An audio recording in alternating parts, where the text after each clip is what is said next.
അല്ല, നീ രാവിലെ ഒരുങ്ങിട്ട് എങ്ങോട്ടാ പോകുന്നേ? അല്ല മനുഷ്യ, ഇന്നലെ ഞാൻ പറഞ്ഞൊക്കെ നിങ്ങൾ മറന്നോ? എന്റെ ഫ്രണ്ട് ഹസ്ബൻഡ് ഇങ്ങോട്ട് വരുന്നെന്ന് ഞാൻ പറഞ്ഞല്ലേ ഇന്നലെ. ഹോ, നീ അതിനാണ് ഇവിടെ കിടന്ന് ഒരുങ്ങുന്നേ? പിന്നെ അവര് വരുമ്പോ നിങ്ങളുടെ ഊള സ്വഭാവമൊന്നും അവരെ മുന്നിൽ കാണിക്കരുത്. നമ്മൾ വാടക വീട്ടിലാണ് താമസിക്കുന്നതെന്ന് മുന്തി പോകരുത്. മനസ്സിലാവുന്നുണ്ടോ? ഞാൻ പറയുന്ന കാര്യങ്ങൾ നിങ്ങൾ എസ് പറഞ്ഞാൽ മാത്രം മതി. വേറെ ഒന്നിനും നിങ്ങൾ വാ തുറക്കരുത്. Okay okay. ഈ ഡ്രസ്സ് മാറി പോയിട്ട് ചെല്, ഇതൊന്നും പറ്റില്ല. ഓ പിന്നെ ഉള്ളതല്ലേ ഇടാൻ പറ്റത്തുള്ളൂ. അയ്യോ, അവര് വന്നു തോന്നുന്നു. വിഷ്ണുവേട്ടാ, അവരെത്തിട്ടോ.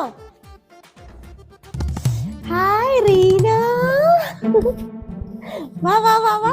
കൊറേ ആയല്ലോ ഇങ്ങോട്ട് വരാന്ന് പറയുന്നു. എന്ത് തോന്നി ഇപ്പൊ ഇങ്ങോട്ടൊന്ന് ഇറങ്ങാൻ? ഒന്നും പറയണ്ടടി, എന്നും സൈറ്റിലെ വർക്ക്, ഫുൾ വെയിലത്താ. അതിനൊക്കെ എന്റെ വിഷ്ണുവേട്ടൻ എന്നെ വെയിലത്തിറക്കുകയില്ല.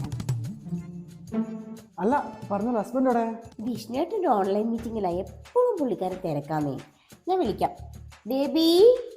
സുമു, ആരാ? എന്താണ് പറയ്. എന്തടി ഹസ്ബൻഡ് ഇങ്ങനെ? അത് ചില നേരത്തെ പുള്ളിക്കാരൻ ഭയങ്കര കോമഡിയാ, അതുകൊണ്ടാ.